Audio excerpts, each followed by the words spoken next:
మీ ఎలాంటి వ్యాపార ప్రకటనలకైనా వెంటనే మా ఛానల్ సంప్రదించండి. నమస్తే. ఈరోజు మన స్టూడియోలో ప్రముఖ ఆధ్యాత్మికవేత్త, వేదిక్ ఆస్ట్రాలజర్ గోనుగొంట్ల సురేష్ బాబు గారు ఉన్నారు. సో గురువు గారితో మాట్లాడేద్దాం. నమస్కారం గురుగారు. మణికంఠ గారు నమస్కారం అండి. గురుగారు, ఆగస్టు మాసం, విశేషంగా శ్రావణ మాసం, మీనరాశి వారి పరిస్థితి ఏ విధంగా ఉండబోతుంది? ఏలినాటి శని అని ఇప్పటికే చాలామంది భయపెడుతున్నారు. మరి వీళ్ళ పరిస్థితి ఏంటి? అట్లీస్ట్ ఈ మంత్ అన్నా కాస్త రిలీఫ్ ఉంటుందంటారా? ఓవరాల్గా ఎలా ఉండబోతుంది వీళ్ళకి? సో మనం కనుక మీనరాశి కనుక చూసుకుంటే వీళ్ళకి ఓవరాల్ సమరీ చెప్పుకుంటే వీళ్ళకి ఏలినాటి శని నడుస్తున్న మాట నిజం. రేవతి నక్షత్రము, తర్వాత పూర్వాషాఢ, ఉత్తరాషాఢ, రేవతి నక్షత్రం, ఉత్తరాభాద్ర, పూర్వభాద్ర నక్షత్రాలు వాళ్ళు కాలు కూడా నాకు ఎక్కువగా చేస్తూ ఉన్నారు. కొంచెం ఇబ్బంది పడుతున్నారండి. పర్టికులర్గా మనకి వీళ్ళకి ఉగాది తర్వాత, మే తర్వాత బాగా ఇబ్బందుల్లో ఉన్నారు. కొంచెం నేను కౌన్సిలింగ్ అవన్నీ ఇస్తున్నాను. ఈ రాశితో పాటు కనుక వీళ్ళ ఇంట్లో పిల్లలు కానివ్వండి, లేదంటే భార్య భర్తలు ఎవరైనా కనుక కుంభ కానీ, మేష కానీ, లేదంటే సింహ కానీ, ధనస్సు కానీ రాశుల వాళ్ళు ఉంటే ఇంకా ప్రాబ్లం చాలా అధికంగా ఉండేసి చాలా సిచ్యువేషన్ టఫ్గా ఉందన్నమాట. అందుకని ఈ రాశుల వాళ్ళు కనుక ఈ రాశితో పాటు ఇంకా వేరే రాశుల వాళ్ళు ఉంటే కొంచెం చాలా ఒకళ్ళనొకళ్ళు అర్థం చేసుకోవాలండి. ఇద్దరికి శని యొక్క పీడలు ఉన్నాయి, కొంచెం జాగ్రత్తగా ఉండాలని తెలుసుకుంటే ఈ ఒక్క జ్ఞానం ఉంటే వాళ్ళకి కొంచెం పేషెన్సీగా ఉంటే ప్రాబ్లము సాల్వ్ అవుతుందండి. లేదంటే అది చిలికి గాలివాన్ లాగా అయిపోయేసి డైవర్స్ లాగా వెళ్ళిపోయి సపరేట్ వెళ్ళిపోయి భార్యనేమో పుట్టింటికి వెళ్ళిపోయి వేరే వాళ్ళ ఇంటికి వెళ్ళిపోయి రకరకాలన్నీ జరుగుతూ ఉన్నాయి. కొంచెం శాంతంగా ఉండండి, సహనంగా ఉండండి, యోగా చేయండి, మెడిటేషన్ చేయండి. అందులోనూ వీళ్ళకి కనుక చూసుకుంటే ఆగస్ట్ మంత్ కొంచెం పాజిటివ్గా ఉందండి. కొంచెం రిలీఫ్ ఇచ్చేసి కొంచెం పాజిటివ్గా ఉంది. ఈ టైంలో కొంచెం ఆధ్యాత్మికంగా ఇద్దరు భార్యాభర్తలు చక్కగా కూర్చొని మనకి శ్రావణ మాసం కనుక సోమవారాలు చేసుకున్న మంగళగౌరి వ్రతం చాలా చాలా మంచిది. భార్యాభర్తలు కనుక ఎవరైనా కనుక గొడవ పడుతూ ఉన్నా, వాళ్ళ మధ్య కుజదోషం ఎవరి నుండి గొడవ పడుతున్నా, లేదంటే రాహుకేతుల దోషం ఏమైనా ఉన్నా కానీ మంగళగౌరి వ్రతం ఇద్దరు కలిసి చక్కగా చేసుకుంటే చాలా బాగుంటుంది. వరమహాలక్ష్మి వ్రతం చేసుకోవచ్చు ధనానికి ఇబ్బంది పడుతున్న వాళ్ళు. అంతేకాకుండా వినాయక చవితి ఉంది, చక్కగా పిల్లలు కానీ ఎవరైనా అకాడమిక్స్లో ఎడ్యుకేషన్ కానివ్వండి, లేదంటే పని చేస్తుంటే ఆటంకాల్లో రాకుండా ఉండటానికి ఈ వినాయక చవితి పండుగ కూడా చాలా చాలా బాగా వాళ్ళకి హెల్ప్ చేస్తుంది. మనకు ఒక కథ కూడా ఉంది. శని వచ్చేటప్పటికి వినాయకుడిని పట్టుకోవాలని ట్రై చేస్తాడు ఏలినాటి శని. అప్పుడు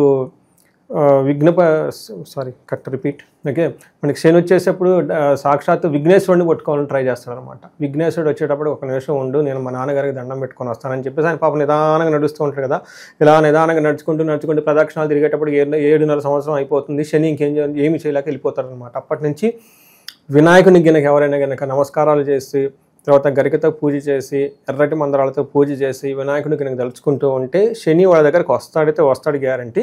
అంత ఇబ్బంది పెట్టకుండా మళ్ళీ తిరిగి వెళ్ళిపోతారని చెప్పేసి కూడా చెప్తూ ఉంటారు. ఇది కూడా ఒక మంచి పరిహారం ఈ మీనరాశి వాళ్ళకి మనం చెప్పుకోవచ్చు అనమాట. అంటే వీళ్ళకి పెద్దగా చెప్పేది ఏమి ఉండదు, ఇలా బాధలు నాకు తెలుసు కాబట్టి అందుకని ఈ ప్లానెట్ పొజిషన్ ఇది కాకుండా జనరల్గా వీళ్ళకి ఎక్కువ చెప్పడం జరుగుతూ ఉందన్నమాట. మనకి మీనరాశి కనుక చూసుకుంటే ఇందులో పూర్వభాద్ర మనకి 4వ పాదం, ఉత్తరాభాద్ర 1, 2, 3, 4 పాదాలు, రేవతి 1, 2, 3, 4 పాదాలు అంతా ఈ మీనరాశిలో ఉంటారు. వీళ్ళకి పేరు బలం కనుక తీసుకుంటే వీళ్ళకి ది, దు, షం, ఝ, ధ, దే, దో, చా, చి అన్న లెటర్స్ అంతా కూడా మనకి ఈ మీనరాశిలో ఉంటారు. మనకి గ్రహాలు 4 మారుతున్నాయండి. 1 ఆగస్టు 17న సూర్యుడు మారుతూ ఉన్నారు. అయితే ఆగస్టు మంత్ ముందే 3 ప్లానెట్స్ మారినాయండి. 28వ తారీఖు కుజుడు కన్యరాశిలోకి వెళ్తున్నారు. తర్వాత శుక్రుడు వచ్చేటప్పటికి మీనరాశిలో 26వ తారీఖు వెళ్తున్నారు. 22వ తారీఖు బుధుడు వచ్చేటప్పటికి కర్కాటక రాశిలో. ఈ వరుసగా ఉన్న రాశుల్లోకి మనకి జాతక చక్రంలో రైట్ సైడ్ ఈ కాలంలోనే అన్నీ మారుతూ ఉన్నారనమాట. వీళ్ళకి మీనరాశి వాళ్ళకి కనుక చూసుకుంటే లఘు గోచారం, సూక్ష్మ గోచారం ప్రకారం మనం అనాలిసిస్ కనుక చేస్తే వీళ్ళకి శని అయితే అనుకూలంగా లేరు, కుజుడు కూడా అనుకూలంగా లేరు. కానీ మిగతా గ్రహాలు చాలా అనుకూలంగా ఉన్నాయి. సూర్యుడు కూడా ప్రతికూలంగా ఉన్నా కానీ ఉండటం వల్ల సూర్యుడు అంత ఇబ్బంది పెట్టకుండా ఉండే అవకాశం ఎక్కువగా ఉంటుంది. ఒక బెస్ట్ మంత్ అని మనంగా చూసుకోవచ్చు.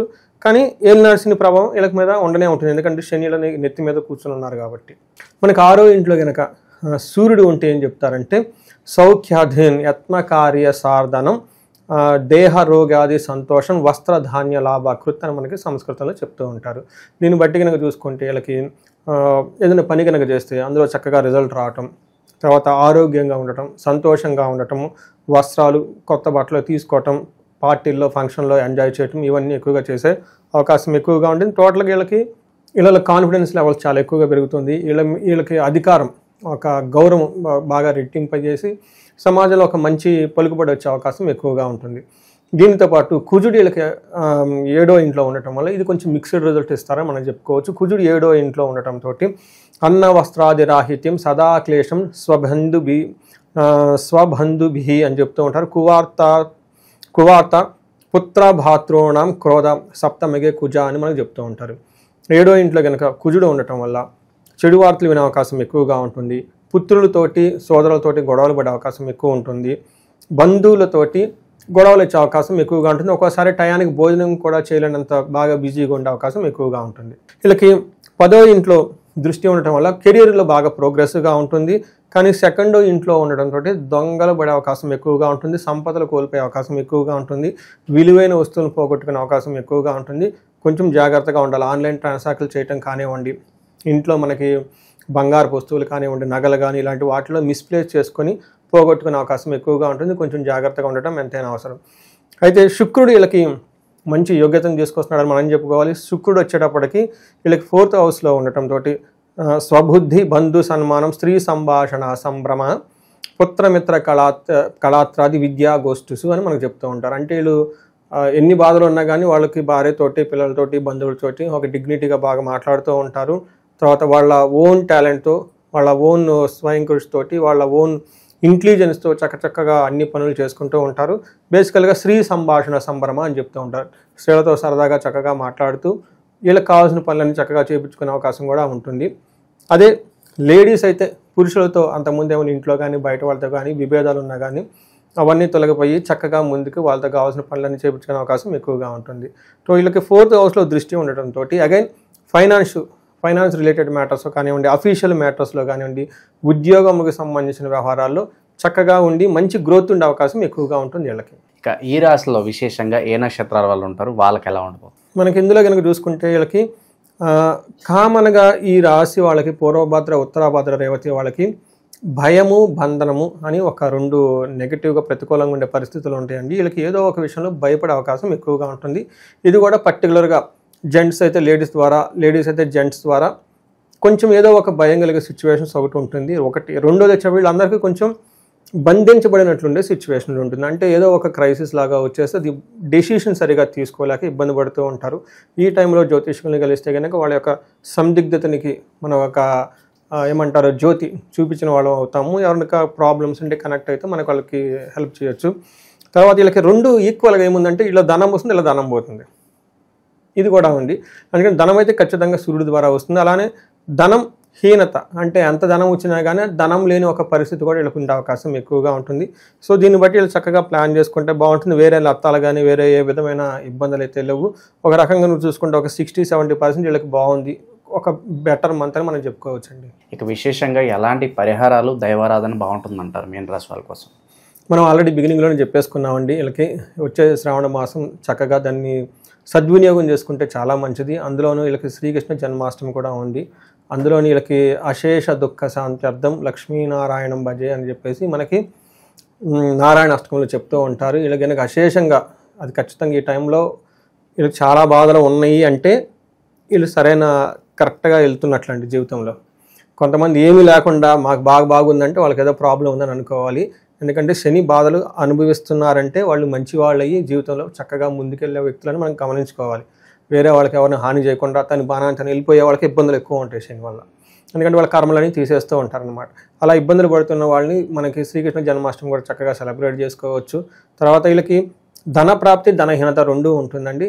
ధనహీనత కనుక ఎవరైతే కనుక ఉంటే లాస్ట్ ఇయర్ నుంచి చాలామందికి వాళ్ళకి కుబేర పాశుపత అభిషేకం, తర్వాత మహాలక్ష్మి విశేష హోమం ఇవన్నీ 1-to-1 వాళ్ళ బిజినెస్ పీపుల్కి వాళ్ళ ఇళ్లలో చేయడం జరిగిందండి చాలామందికి.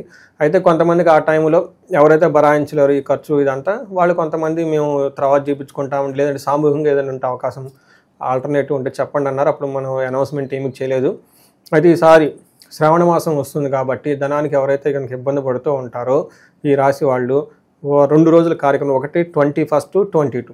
21st వచ్చేటప్పటికి మనకి కుబేర పాశుపత అభిషేకం, ధనం స్థిరంగా ఇంట్లో ఉండటానికి ఒకటి చేస్తున్నాం. 2వది వచ్చేటప్పటికి మహాలక్ష్మి విశేష హోమం ఉంటుంది. ఇది శీఘ్రంగా ధనం రావడానికి, 2వది ధనం కోల్పోయిన వాళ్ళకి మళ్ళీ తిరిగి ధనం రావడానికి. ఇలా 2 రకాలు కలిపేసి పూజలో అది రెండో రోజు ఉంటుందండి. ఇంట్రెస్ట్గా ఎవరికైనా ఉంటే మనకి కింద కనిపిస్తున్న నెంబర్ కనుక కనెక్ట్ అయితే వాళ్ళకి డీటెయిల్స్ వాళ్ళకి పాస్ ఆన్ చేయొచ్చు. అందులో పార్టిసిపేట్ చేస్తే కొంతలో కొంత వీళ్ళు పడుతున్న బాధల నుంచి, ముఖ్యంగా ఫైనాన్షియల్ ప్రాబ్లం నుంచి బయటపడి ఒక కొత్తగా ఫైనాన్స్ యొక్క అవకాశం కనిపించే సోర్స్ ఆఫ్ ఇన్కమ్ కనిపించే అవకాశం ఎక్కువగా ఉంటుందండి వీళ్ళకి.